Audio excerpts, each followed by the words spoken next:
So welcome to the next class of law. आज की class में हम करेंगे section number 6 of GCA. effect of repeal, that is repeal of a central act or regulation, shall not revive anything which is not enforced, affect the management of prior legislation or anything done or undergone, affect any claim, privilege or debt obtained, after any punishment, penalty or forfeiture, affect any inquiry or investigation to be initiated, continued or insisted. इसका मतलब ये होता है repeal मतलब खत्म करना, जड़ से खत्म करना. हम किसी एक्ट को मिटा रहे हैं, उसको हम क्या बोल रहे हैं? रिपील. तो सेक्शन 6 क्या बोल रहे हैं कि अगर आपने कोई एक्ट को खत्म किया ना, उसको इस तरह से खत्म किया है, ये मान के खत्म किया है कि वो कभी एग्जिस्ट करता ही नहीं था. समझ में आ गया? मतलब that law says that general clause act says if you repeal an act it never existed. ये एज्यूम करना है हमें इस टाइम पे. ठीक है. अगर मान लो पुराने एक्ट के अंदर परी के अगेंस्ट कोई इन्वेस्टिगेशन या इंक्वायरी चल रही है और अब एक्ट चेंज हो गया, उसकी जगह पे कोई नया एक्ट आ गया, तो क्या वो इन्वेस्टिगेशन खत्म हो जाएगा? नहीं, इन्वेस्टिगेशन अभी भी चलेगा. मान लो उस पुराने एक्ट के अंदर रीति को 2 साल की जेल हुई है और अब जो वो है, जो नया एक्ट आया उसमें इम्प्रिजनमेंट ही घट गई, तो क्या रीति को जेल से बाहर निकाल लेंगे? तो अगर कोई भी इन्वेस्टिगेशन चल रहा है, कोई इंक्वायरी चल रही है, तो जो पुराना एक्ट था उसके रूल्स जो हैं वो वैसे ही रहेंगे, बस अब आगे के लिए वो चेंज हो जाएगा. रेट्रोस्पेक्टिव इफेक्ट से चेंज होगा. समझ में आ गया यहाँ तक? कोई डाउट है? चले आगे. चलो. भूमिका, इसका क्या मतलब है? Revive anything which is not enforced. मतलब जो चीज एनफोर्समेंट में नहीं आई उसको दोबारा से हम रिवाइव नहीं कर सकते. मतलब अगर मान लो जैसे 1956 खत्म हुआ तो हमने 2013 नहीं लाना चाहिए था as per the first point.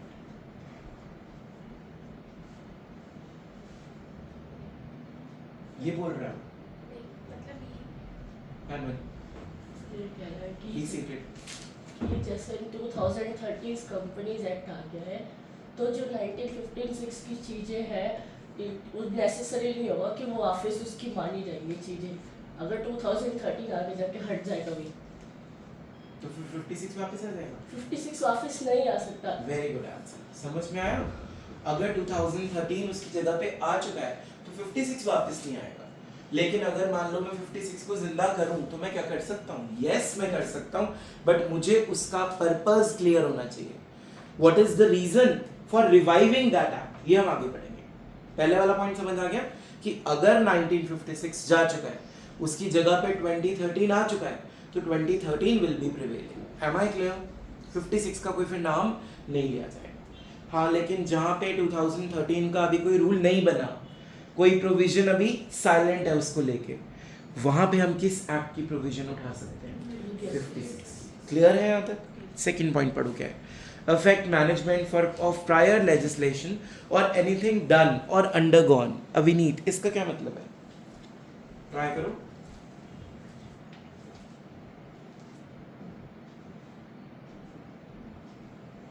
जो चीज मतलब हो चुकी है उसके ऊपर उसका क्या इफेक्ट है. सिमर, जो पुरानी लेजिस्लेशन है या कोई मैनेजमेंट है उस पे जो रिपील है वो applicable नहीं है. वैभव, जिसको भी अगर 1956 में किसी को कोई मिल गया था, कोई जेल अगर हुई है, फाइन वगैरह, तो वो वैलिड रहेगा नए एक्ट में भी. That will be under fourth point. Vaibhav, Preeti, हिसाब से कि अगर कोई भी प्राइवेट लेजिस्लेशन पुराने एक्ट के हिसाब से बनी हुई है, उसके हिसाब से कॉन्स्टिट्यूट हुई हुई है, तो अब उस पर कोई इफेक्ट नहीं पड़ेगा अगर वो एक्ट रिपील हो. Very good answer. Can you give example Tanmay of the same explanation? Sir अपना जैसे हाँ एक डेट आई थी बीच में जिसमें ना बताया था कि हम इररिडीमेबल प्रेफरेंस शेयर्स को भी इशू नहीं कर सकते, लेकिन अगर उससे पहले हमने उस डेट से पहले हमने इशू कर रखी है तो मेरे अकॉर्डिंग जो उसकी टर्म्स थी उस टर्म्स के अकॉर्डिंग वो वैलिड रहेगी. ठीक है, गुड एग्जांपल. समझ आ गया सबको? अगर कोई भी लेजिस्लेशन के अकॉर्डिंगली कोई भी पुरानी चीज बनी हुई है, उस पे कोई चेंजेस नहीं आएंगे. फॉर एग्जांपल, जैसे तन्मय ने एग्जांपल तो एक प्रोविजन का दे दिया, चलो कि कोई भी प्रेफरेंस शेयर है इस डेट के बाद अगर हम इसको री इशू नहीं कर सकते तो नहीं कर सकते, लेकिन जो पुराने ऑलरेडी इशूड है वो तो वैलिड रहेंगे। एग्जांपल समझ आ गया ये वाला? ये तो प्रोविजन का एग्जांपल हो गया। इस पॉइंट से रिलेटेड क्या एग्जांपल होगा? कंपनी फॉर्मेशन पहले होती है तो अभी भी नए वाले एक्ट में है वो वैलिड है। हाँ, वेरी गुड आंसर। जैसे कंपनीज की definition itself says what? Formed under this act और एनी Previous प्रीवियस लॉज। ठीक है, वेरी गुड एग्जांपल है। ठीक है, थर्ड पॉइंट पढ़ो क्या है? अफेक्ट एनी क्लेम, प्रिविलेज और डेट ऑब्टेन्ड। प्रिविलेज का मतलब क्या है रूल्स? मतलब कोई राइट मिला हुआ है। ठीक है, और डेट मतलब कोई भी आपने लोन लिया हुआ है। और क्या तीसरा वर्ड है? क्लेम। वृत्ति, क्लेम क्या होता है?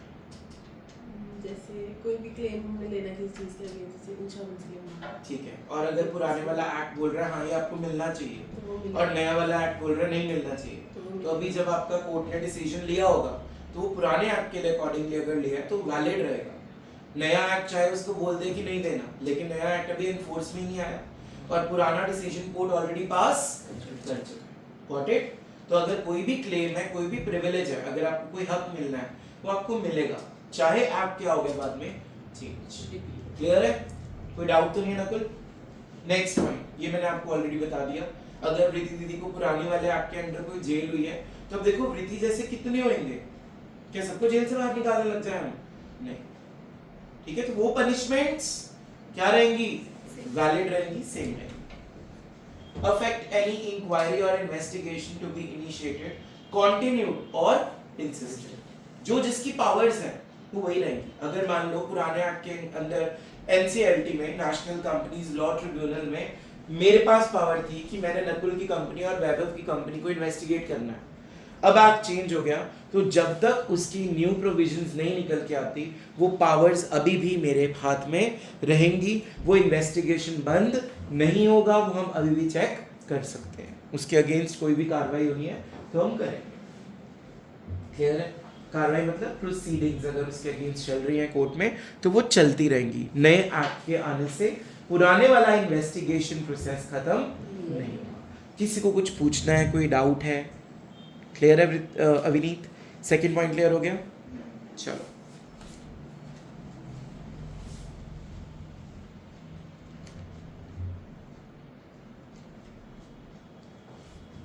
कॉपीज खोलो।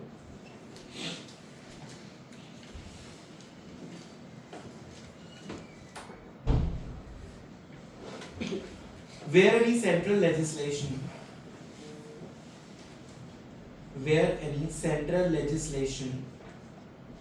or any regulation made under this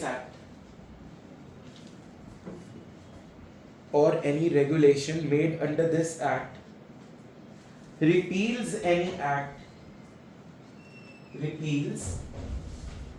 act made or yet to be made, repeals any act made or yet to be made unless another purpose exists,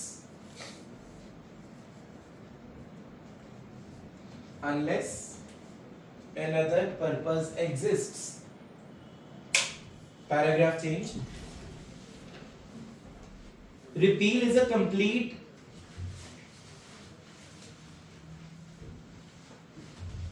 obliteration of law. Spelling board पे मिल जाएंगे आपको पहले case में। Abolish, इसका क्या मतलब होता है? Abolish, as it never existed,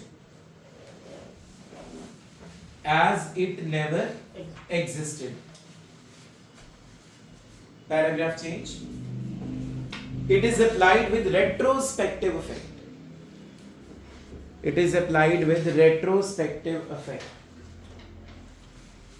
It is applied with a retrospective effect.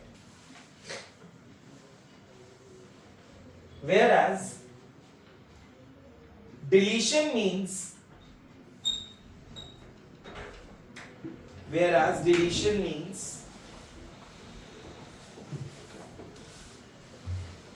only deleting a particular thing,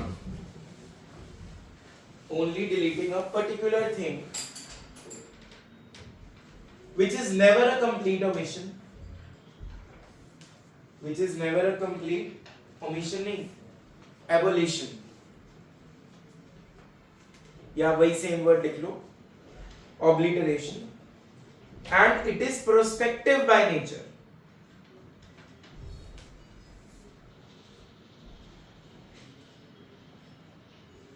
prospective का मतलब क्या है? फ्यूचर.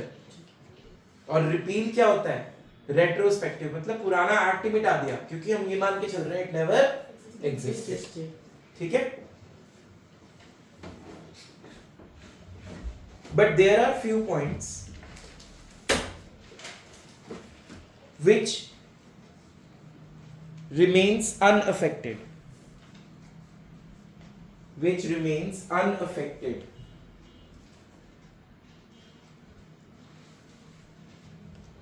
अब ये इसके नीचे 5 पॉइंट दोबारा लिखने हैं, तो हम दोबारा नहीं लिखेंगे, जो आपने स्क्रीन से कॉपी किया है ना उस पे वापस आओ, कीवर्ड्स मार्क करो. पहले पॉइंट में रिवाइव था, देखो. Yes. दूसरे पॉइंट में लेजिस्लेशन वर्ड था. Yes. क्या मैंने मैनेजमेंट वर्ड भी लिखा है उसमें? Yes. ठीक है, वो भी अंडरलाइन कर लेना. फिर था शायद प्रिविलेज वाला पॉइंट, या क्लेम वाला पॉइंट होगा, या डेट वाला पॉइंट होगा. फोर्थ में आएगा पनिशमेंट, पेनल्टी, Yes, sir. और लास्ट में इन्वेस्टिगेशन, इंक्वायरी. ये कीवर्ड्स आपने पेपर में 5 पॉइंट्स लिखने हैं.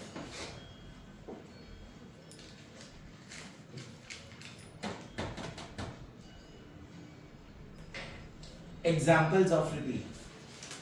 Examples of repeal.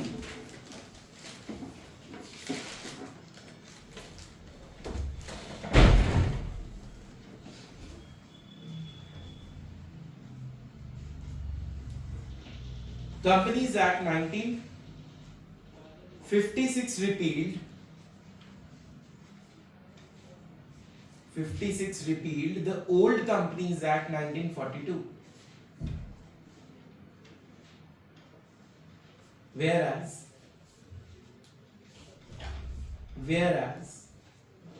2013 repealed 1956.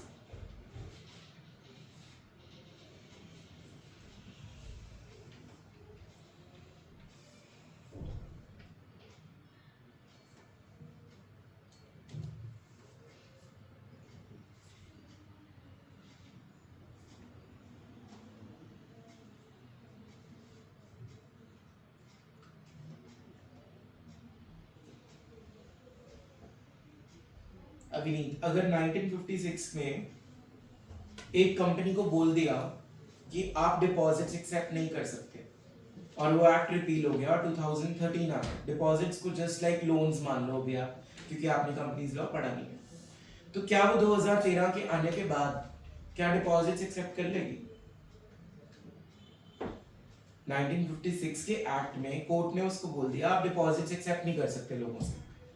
तो after when the act repealed and 2013 came, can that company now accept deposits? Vaibhav, Priti, Bhumika, reason? उन 5 points में से कौन सा पॉइंट है?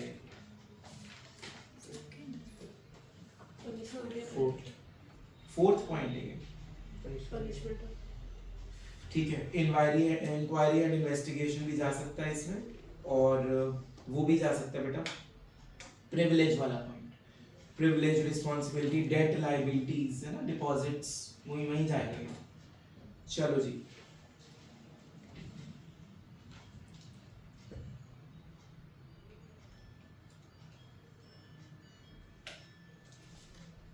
Priti, read out the first part of the paragraph.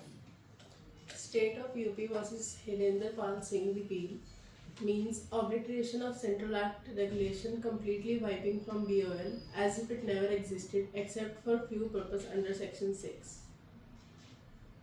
ठीक है, समझ आ गया कि कोई भी एक्ट जो है वो ऐसे रिपील होगा, ऐसे खत्म होगा जैसे कि वो कभी भी एग्जिस्ट नहीं करता. बस आपको केस का नाम याद रखना है, सेक्शन 6 की एक्सप्लेनेशन ही लिखनी है इसमें. Next. Kolhapur Cane Sugar Works Limited versus Union of India. Repeal only applies to Central Act regulation and not to rule. Not to Rule. मतलब ये है कि सिर्फ सेंट्रल एक्ट्स के ऊपर रिपील का सेक्शन अप्लाई होगा. Next point.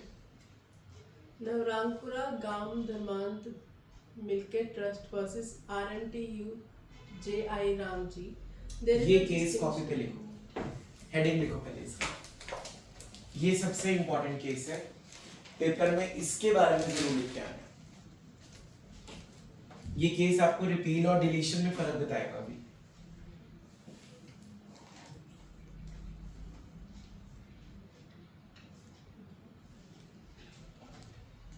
रिपील मतलब पूरा एक्ट खत्म करना, और डिलीट करना मतलब हमने कोई भी चीज प्रोविजन उसकी उठा के डिलीट कर दी, और इस तरह डिलीट करी है कि वो पहले कभी भी एग्जिस्ट नहीं करती थी।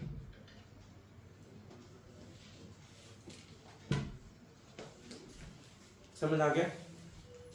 रिपील मतलब पूरा एक्ट डिलीट होना, और डिलीशन मतलब उसकी कोई एक आधी प्रोविजन को डिलीट करना। प्रोविजन डिलीट होने से पूरा एक्ट डिलीट कभी भी नहीं होता। ठीक है, पूरा केस कॉपी पे नोट डाउन कर लो।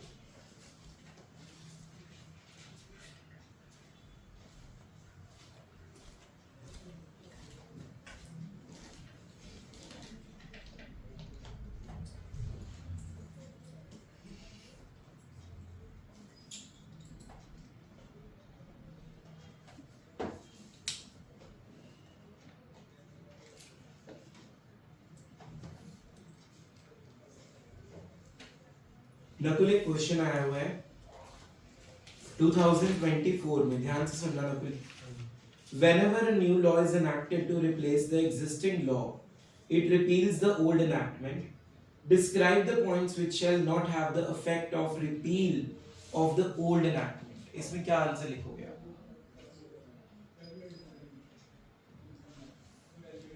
जब भी कोई नया लॉ इनैक्ट होता है तो पुराने वाला जो लॉ है वो एग्जिस्ट नहीं करता, लेकिन कुछ पॉइंट्स ऐसे हैं जो जिन पे कोई असर नहीं होता रिपील का। वेरी गुड, वही 5 पॉइंट्स पेपर में पूछे हैं, सीधा सीधा 4 मार्क्स में, डायरेक्ट क्वेश्चन। चलिए नेक्स्ट सेक्शन पे चलते हैं। 6A, कॉपीज पे लिखो 6A। बोलो, if a law has made specific textual changes, if a law has made specific textual changes like omissions, insertions, or substitutions to the text of another act,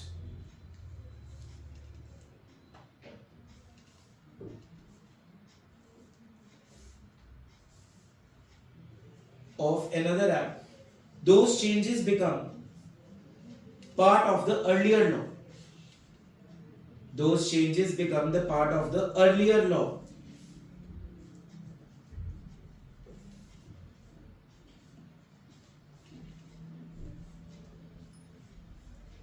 paragraph change, heading डालो repeal of amended act. Amended की जगह लिखो amending.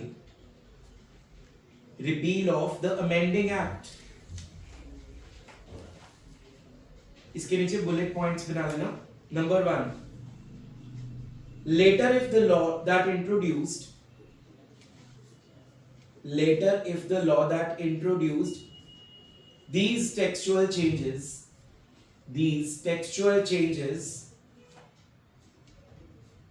means the amending act is repealed,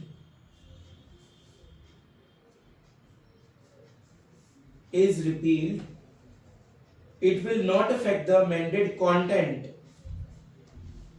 It will not affect the amended content of the original act.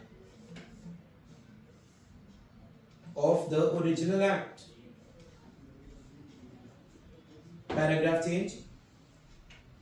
These amendments made by the repealed act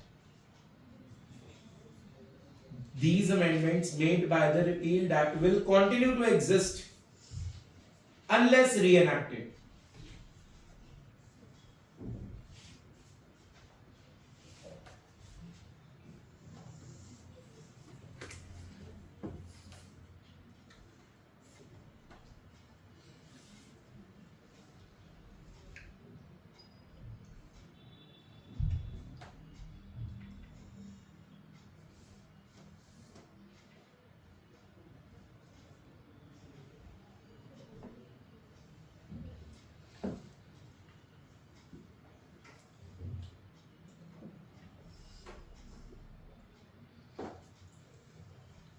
एक बार पढ़ लो फिर तुम समझाओगे मुझे जल्दी से, बहुत इंपॉर्टेंट सेक्शन है।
प्रीति समझा सकते हो?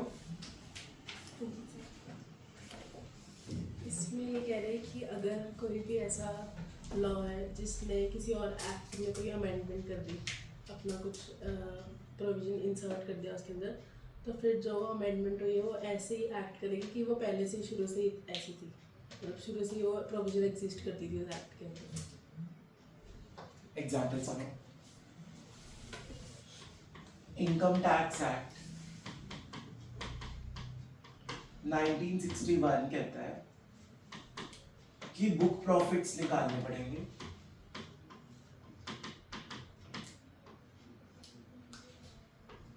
For calculating the bonus. जब भी बोनस अनाउंस होना है तो पहले क्या निकालोगे? Book profits. अब बुक प्रॉफिट्स की डेफिनेशन इनकम टैक्स नहीं दे रहा। 1961 में बुक प्रॉफिट्स को डिफाइन नहीं किया, बल्कि उसने क्या लिख दिया अपनी प्रोविजन में? Refer to companies act 1956। समझ आया मेरा एग्जाम्पल? इनकम टैक्स में बुक प्रॉफिट्स निकालने किस एक्ट के अकॉर्डिंगली है? Companies act 1956। तो जब कंपनीज एक्ट 1956 रिपील हो गया, इसकी जगह पे रीएनैक्ट कौन सा हुआ? 2013। तो अब मेरा क्वेश्चन आपसे ये निकल के आता है, क्या हम बुक प्रॉफिट्स अब 2013 के अकॉर्डिंगली निकालेंगे या जो 56 अभी भी उसमें 56 लिखा हुआ है उसके अकॉर्डिंगली निकालेंगे? 2013। 56 के साथ देखो ध्यान से सुनो, जब तक 2013 में इस चीज की कोई प्रोविजन नहीं दी कि बुक प्रॉफिट्स निकालने का तरीका क्या हो गया है? चेंज। तो हम कौन सा फॉलो कर लेंगे? इनकम टैक्स के 1956। भले ही वो एक्ट क्या हो चुका है? रिपील्ड। बट उसकी वो बुक प्रॉफिट्स वाली जो चीज है उसकी एक रेफरेंस किसमें उठा के दे दी? इनकम टैक्स एक्ट 1961 में। तो इनकम टैक्स एक्ट 1961 के अकॉर्डिंगली जब आप बुक प्रॉफिट्स निकालोगे तो आप 1956 के अकॉर्डिंगली निकालोगे, अगर 2013 ने उसकी कोई प्रोविजन नहीं दी। लेकिन अगर 2013 ने बुक प्रॉफिट्स की डेफिनेशन अब चेंज कर दी या उसमें कोई चीज और ऐड कर दी, कोई चीज क्या कर दी? डिलीट कर दी, और इनकम टैक्स एक्ट साइलेंट है 56 वाला लेना या नहीं लेना, तो फिर आप जहां जहां 56 था उसको आप ऑटोमेटिकली क्या रीड करने लग जाओगे? 2013। Got my example or not? Whenever one act give a reference of another act in its statute or in its own act, and that particular act whose reference is being given is repealed, उसकी जगह पे अगर reenact हो गया वो follow होगा। अगर reenact नहीं हुआ तो 56 का वही बुक प्रॉफिट अभी भी जिंदा रहेगा इनकम टैक्स एक्ट 1961 में। समझ आ गया? ये पूरा का पूरा एग्जाम्पल कॉपी पे लिख लो। अभी समझ आ गया? लिखो, income tax act 1961 Income Tax Act 1961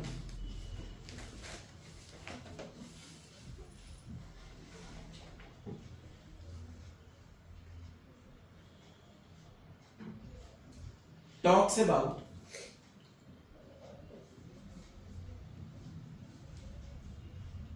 payment of bonus according to book profits calculated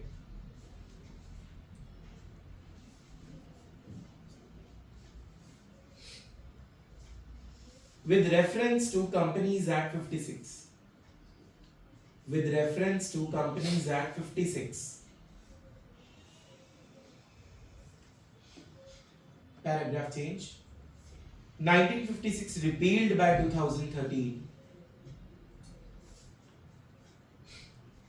1956 repealed as 2013. Paragraph फिर से change. The reference of 56 will be valid in Income Tax Act. The reference of 1956 will be valid in Income Tax Act.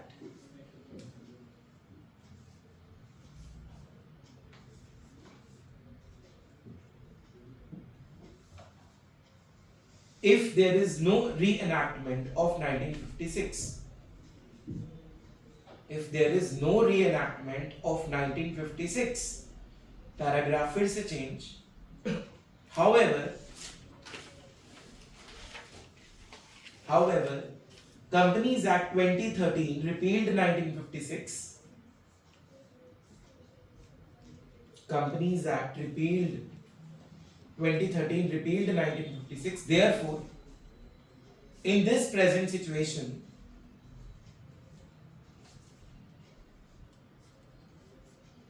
(1956) reference will be read as 2013.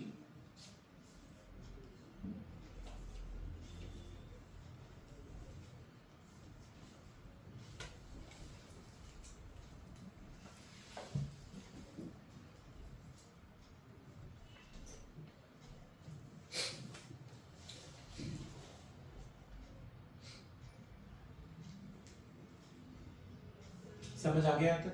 पक्की बात? कोई doubt तो नहीं है? अच्छा, ये तो हमने बात करी रेफरेंस की. व्हाट अबाउट अगर मान लो कंपनीज 1961 इनकम टैक्स एक्ट बोलता है, सपोज इंडियन कॉन्ट्रैक्ट एक्ट की कोई भी डेफिनेशन उठा लेते हैं हम एजेंसी की.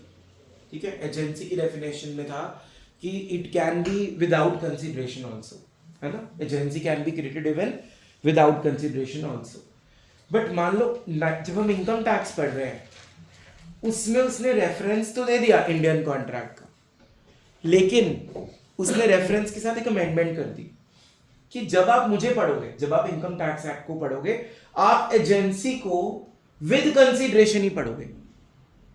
देखो, इंडियन कॉन्ट्रैक्ट तो हमने फाउंडेशन में पढ़ा, उसमें क्या था कि agency can be created without consideration also. हमने कंसिडरेशन की इसकी एक्सेप्शन पढ़ी थी.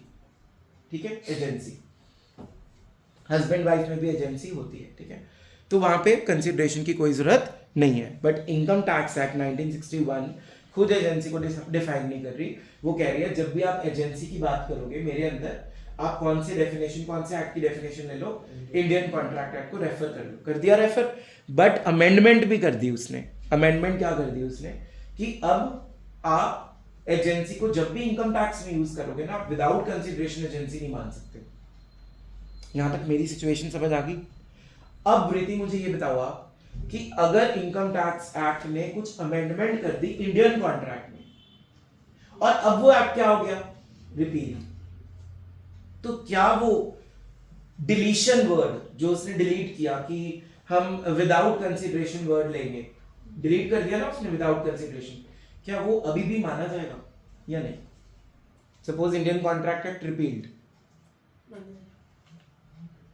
लेकिन वो रेफरेंस बोल रहा है कि उसमें एजेंसी में कंसिडरेशन नहीं लेनी, तो विल इट प्रिवेल?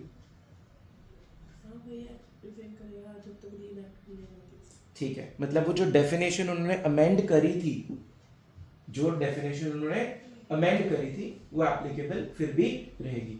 और what about amending act repeal हो जाए? तब भी रहेगी जब तक रील एक्ट। मैं 1961 हूँ, इनकम टैक्स एक्ट हूँ, मैंने कॉन्ट्रैक्ट एक्ट की डेफिनेशन को अमेंड किया था, अब मैं ही रिपील हो गया हूँ, 1961 रिपील्ड बाय 2025, तो क्या अभी भी वो सेक्शन पढ़ते हुए जब आप एजेंसी की डेफिनेशन उठाओगे क्या उसमें आप विदाउट कंसिडरेशन कंसिडर नहीं करोगे? This is my question. Will that amendment still prevail when I am not there as an amending act जिसने वो डेफिनेशन को अमेंड किया? बोलो आंसर। करेंगे प्रिवेल।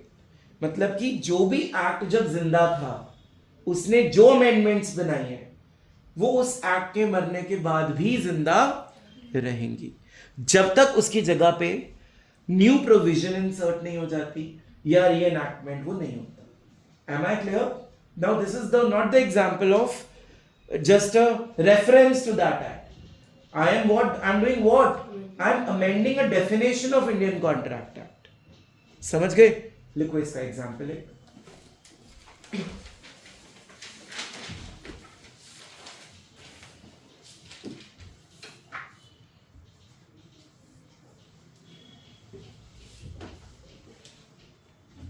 मैं तुम्हें इससे अच्छा एग्जांपल लिखवाता हूं।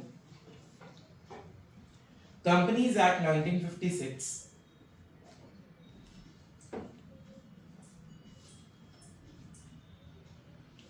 amended a definition in the Transfer of Property Act. Amended a definition in the Transfer of Property Act. Amended का मतलब क्या है यहाँ पे? Underline and write down. Omission, substitution और insertion. Omission मतलब वो छोड़ रहा है कोई वर्ड डेफिनेशन से, सब्स्टिट्यूशन मतलब उसकी जगह पे कोई नया वर्ड लेके आ रहा है, और इंसर्शन मतलब कुछ और अपनी तरफ से ऐड कर रहा है। समझ में आ गया?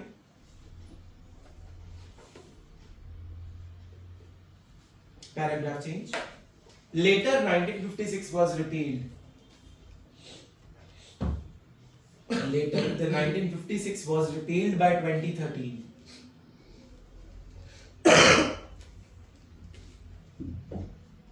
According to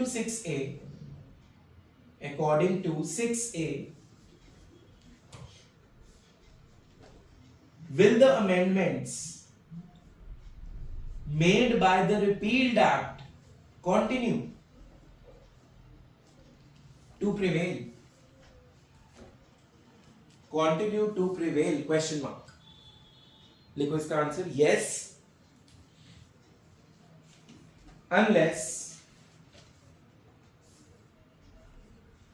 Yes, unless the reenactment is not done.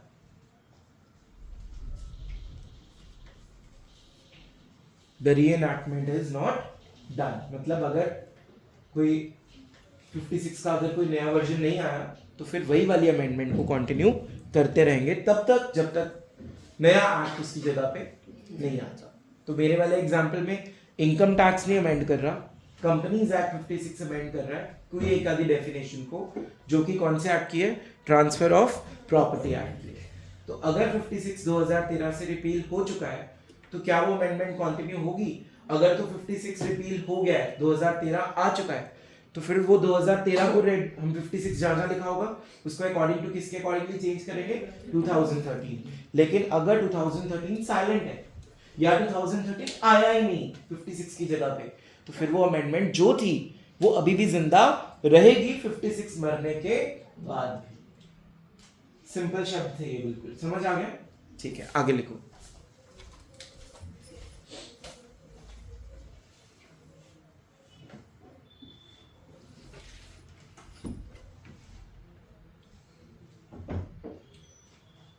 लिखना नहीं आगे, पहले समझना है।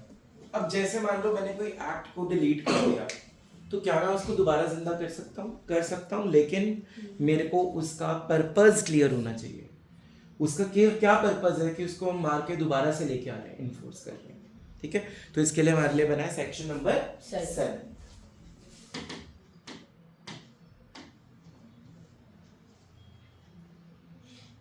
revival of the repealed enactment section 7 it is allowed to be done both fully और partly also.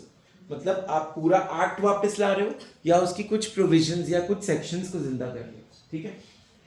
Construction of reference to repealed enactment section 8. Whenever any central act or regulation which is mentioned or referred to an act regulation, ये हम already कर चुके हैं 6A के साथ ही. 6A और 8 मिलता जुलता है, ध्यान से समझना इसको. Regulations which is repeated by a new act or regulation, then it would be deemed as refinery to such a new act or regulation. Then it should be deemed that such reference is to new central act or regulation instead of the repealed one. तो मतलब section 8 क्या बोल रहा है कि अगर 56 की जगह 2013 आ गया तो वो प्रिवेल होगा. अगर वो नहीं आया तो ओरिजिनल अमेंडमेंट जो थी 56 वाली वही जिंदा रहेगी. तो सेक्शन 6A और 8 हमने साथ साथ ऑलरेडी कर लिए. 8 भी बिल्कुल सेम ही है. 6A सिर्फ बात करता है किसकी कि अमेंडमेंट जिंदा रहेगी या नहीं, तो यस वो अमेंडमेंट जिंदा रहेगी. और 8 बात करता है अगर 56 की जगह 2013 आ जाए तो फिर अमेंडमेंट किसकी मानी जाएगी 2013 की. Am I clear with section 8 also. Section 7 also. Section 7 सिर्फ एक लाइन का है. क्या बोल रहा है वो कि अगर आपने कोई भी एक्ट को मार के दोबारा जिंदा करना है तो उसका क्या क्लियर होना चाहिए माइंड में, Purpose. So this is the single word you have to learn, that is the purpose. लिखो section 7 purpose. Keyword is purpose.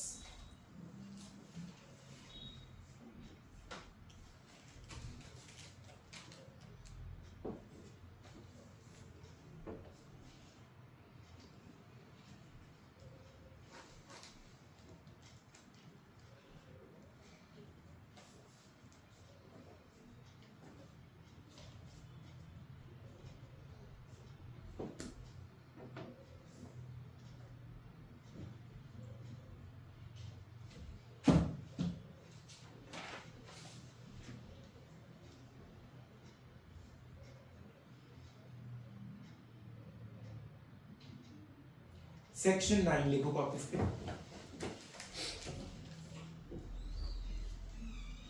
Commencement and termination of time.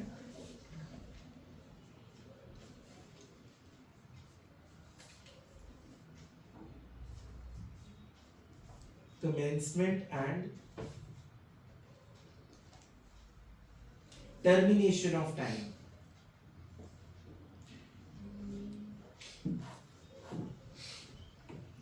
इसका आंसर है exclude the first day. Exclude the first day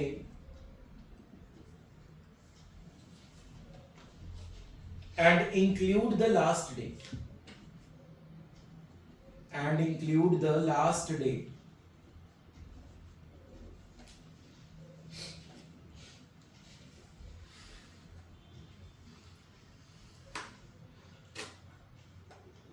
मई 2020 का question लिखो.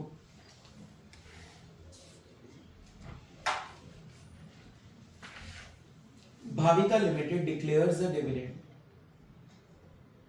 Bhavika Limited declares a dividend for its shareholders in its annual general meeting. In its annual general meeting held on 27th September 2024.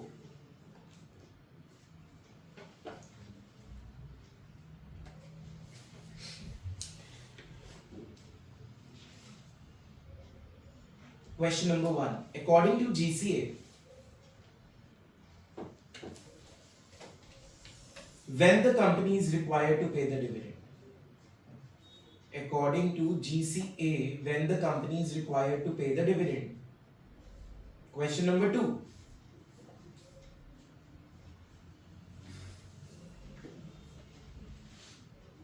Also calculate the date when unclaimed dividend is transferred to unpaid dividend account. When unclaimed dividend is transferred to unpaid dividend account.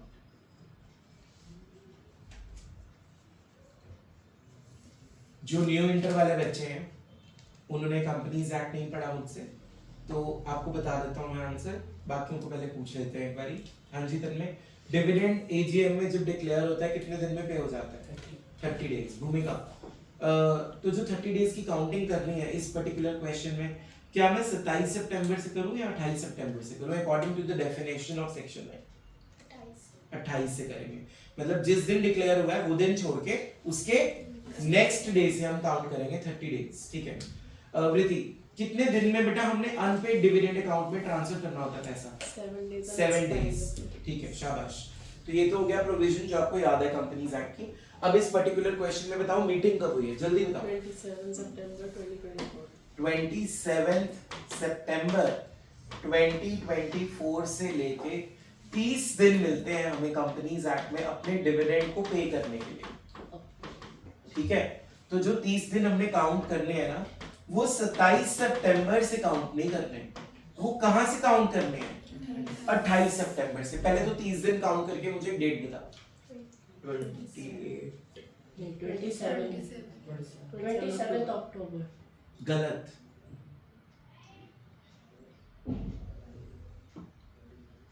तन्मय 28 अक्टूबर। क्यों? Last जो include करना है ना, तो 28 प्रीति 27 अक्टूबर ही होगा। एक बार count करवाना मेरे को। नेक्स्ट एक मिनट, सितंबर में 30 डेज होते हाँ जी हैं। सर। ठीक है 27 अक्टूबर आ गया आंसर। चलो 27 अक्टूबर के बाद कितने दिन? 7 डेज। अब ध्यान से देखना है यहाँ पे, 7 डेज में कौन से अकाउंट में पैसा डालना है? अनपेड डिविडेंड में। ये भी एक कंपनीज एक्ट का रूल है कि जब आपके शेयर होल्डर्स आपसे डिविडेंड लेके नहीं आते तो 7 दिन के अंदर अंदर कंपनी को एक अलग अकाउंट में पैसा ट्रांसफर करना होता है। अब वो 7 दिन भी कहां से काउंट करने हैं? 28 अक्टूबर से। मतलब ये भी दिन हमने इंक्लूड उसमें नहीं करना। जो हमारा फाइनल आंसर आया वो दिन भी पहला हो गया ना, तो उसको भी एक्सक्लूड कर दो। अगले 7 दिन गिनो, 28, 29, 30, 31, 1, 2, 3। The answer is 3rd of November। लिख लो। पहला आंसर हमारा आ रहा था 27 अक्टूबर, डिविडेंड पेमेंट का आंसर। और अनपेड डिविडेंड अकाउंट में पैसा ट्रांसफर कब तक करना है? 3rd नवंबर तक। Hopefully I am clear with section number 9। खत्म हो गया ये।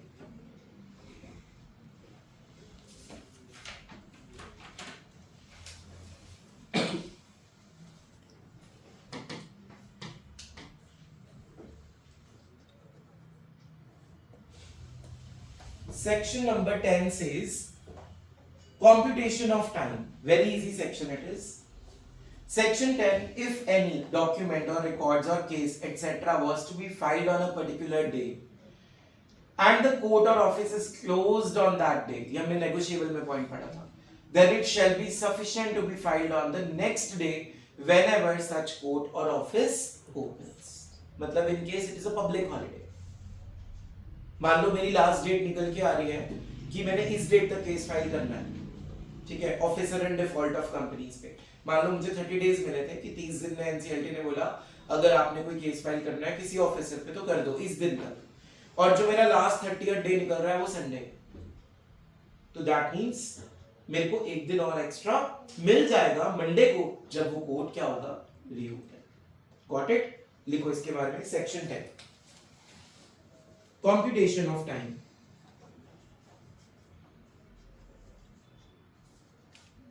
This section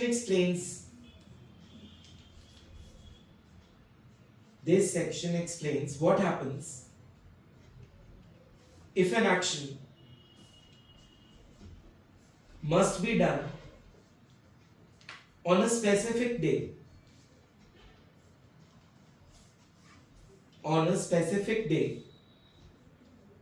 which happens to be a public holiday.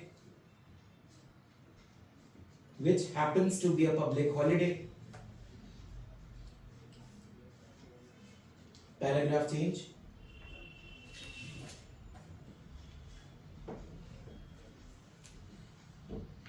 For example,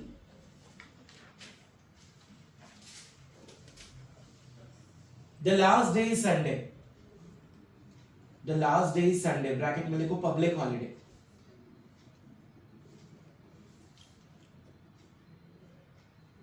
then it is obvious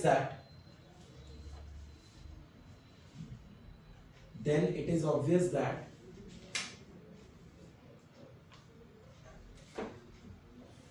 we can file a case on Monday when the court will open. When the court will get open.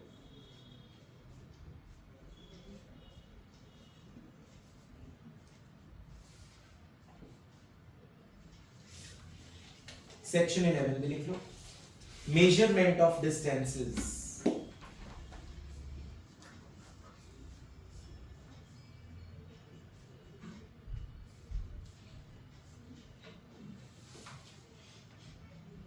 Measurement of distances.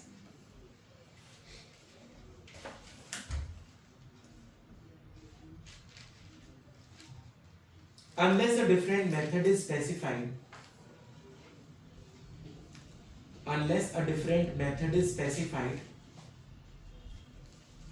distances mentioned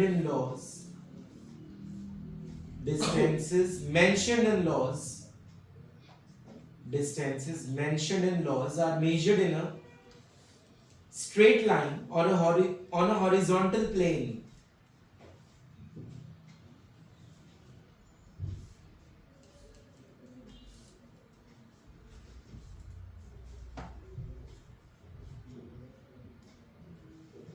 On a horizontal plane.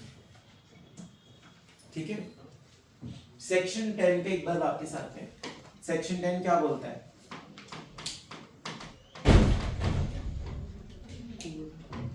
बोलो. Section 10 क्या बोलता है बेटी? Sir किसी दिन जब हम document जमा कराना थे आप केस ऑन पब्लिक हॉलिडे है तो हम नेक्स्ट वर्किंग डे ले सकते हैं. सिमिलरली ये जो रूल है सेक्शन 10 का वो नेशनल हॉलीडेज पे भी क्या होगा? एप्लीकेबल होगा. तो एक तो नेशनल हॉलीडेज लिख के उसके आगे टिक लगा लो. Stop writing, I give you time. अगला भी सुन लो. सेक्शन 10 में एक और चीज भी है. अगर किसी चीज के ऊपर लिमिटेशन एक्ट इंपोज हो गया, किसी पर्टिकुलर चीज के ऊपर क्या इंपोज हो गया? लिमिटेशन. वहां सेक्शन 10 की वैलिडिटी नहीं होगी. वहां सेक्शन 10 की वैलिडिटी, क्योंकि लिमिटेशन एक्ट बना ही किस लिए है? लिमिटेशन लगाने के लिए. तो अगर वो तुम्हें मान लो एक डेट दे रहा है कि 30 सितंबर तक ही आप केस कर सकते हो and it is including the wording of imposed by limitation act, फिर मत सोचना आप 30 सितंबर के बाद अगर इस दिन संडे है आप अगले दिन भी केस कर सकते हो, क्योंकि वहां पे किस एक्ट ने प्रोविजन लगा दी अपनी? लिमिटेशन. ठीक है, तो ये एक्सेप्शन बन गई सेक्शन 10 की, लिमिटेशन एक्ट. अब लिख लो.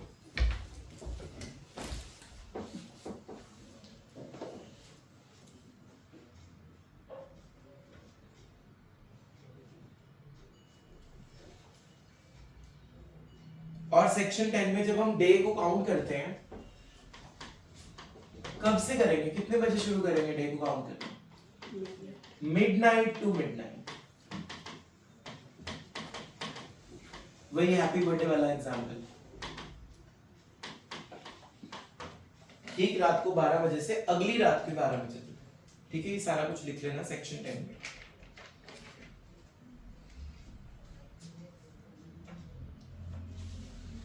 ठीक है बच्चों. सेक्शन नंबर 12, इससे पहले आता है सेक्शन नंबर 11, जो कि क्या बोल रहा है कि अगर आपने कभी भी कोई डिस्टेंस मेजर करना है तो वो कैसे करेंगे? हॉरिजॉन्टल लाइन को ड्रॉ करके. कभी भी वर्टिकल लाइन नहीं करते ड्रॉ, कभी भी वाइडनिंग ऑफ रोड से डिस्टेंस मेजर नहीं करते. कभी भी डिस्टेंस अगर आपने मेजर करना है तो उसके लिए कौन सी लाइन ड्रॉ करनी है? उन दो चीजों में, horizontal straight line. Am I clear? बस ये इतना सही सेक्शन था.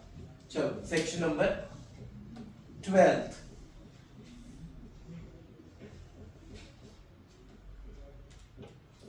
Duty to be taken pro rata on enactment. मतलब जैसे हमने इकोनॉमिक्स में फाउंडेशन में पढ़ा था ना कि अगर हम कोई चीज बाहर से ले रहे हैं, सपोज इंपोर्ट कर रहे हैं, तो उस पे पर 100 यूनिट्स इतने ड्यूटी चार्ज होगी प्रोराटा बेसिस पे.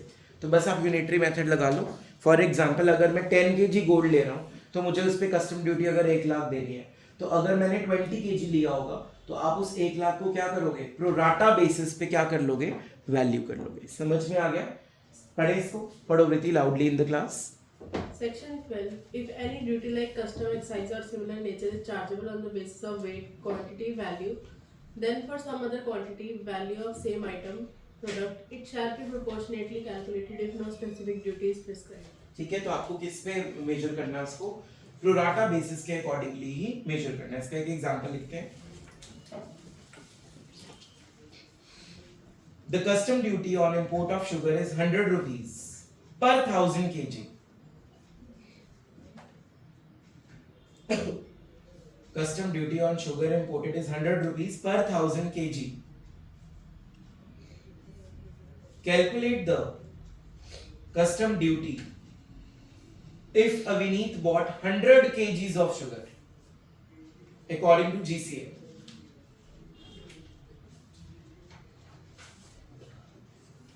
बोलो अविनीत आंसर।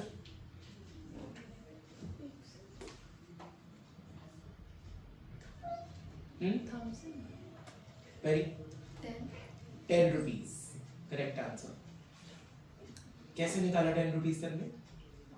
सर डिवाइड कर दिया अपना 100 उसको 10,000 यूनिटरी मेथड कैसे लगाते हैं हम? 100 divided by 10. मेरे को क्वेश्चन बताओ, कितनी है custom duty?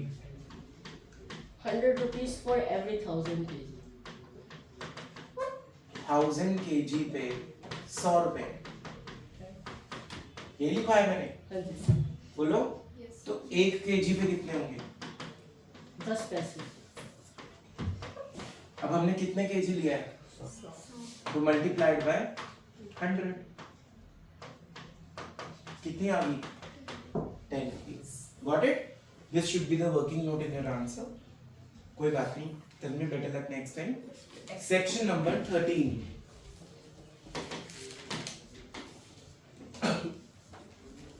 Gender and number.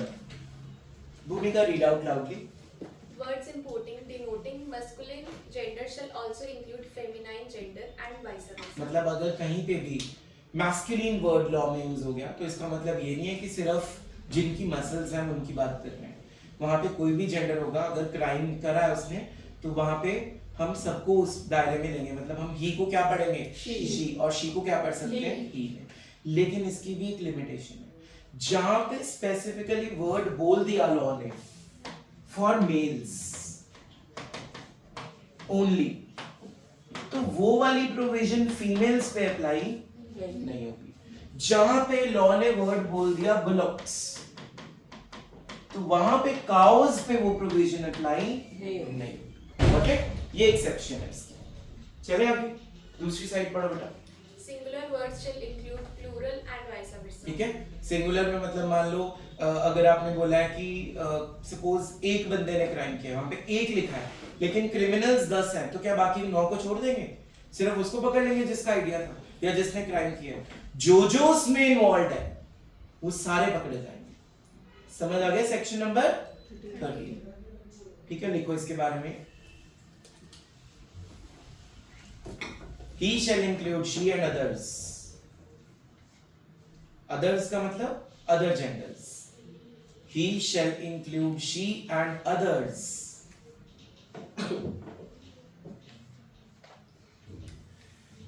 For example, crime is done by 10 persons, then all will be punishable. Crime is done by 10 persons, then all will be punishable. Exception. Where law clearly mentions male descendants,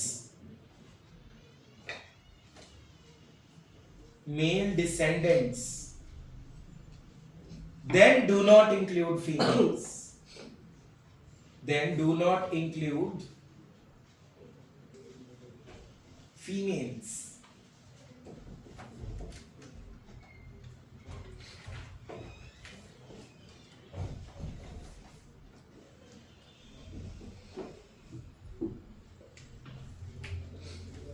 ICI ने MCQ पूछा था masculine gender में females include करनी है कि नहीं करनी है? Riti, what would be your answer? करनी है, मतलब muscles does not mean only boys, muscles girls की भी हो सकती हैं, अदर जेंडर्स की भी हो सकती हैं, तो इसलिए जब मैस्कुलिन वर्ड आ रहा है तो इसका मतलब ये नहीं है कि हम सिर्फ मेल्स की बात कर रहे हैं. लिख लो ये चीज specially. Words importing the masculine gender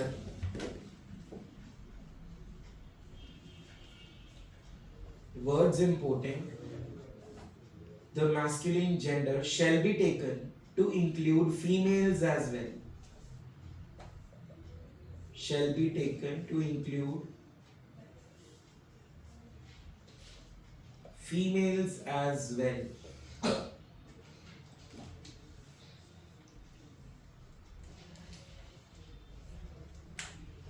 ठीक है.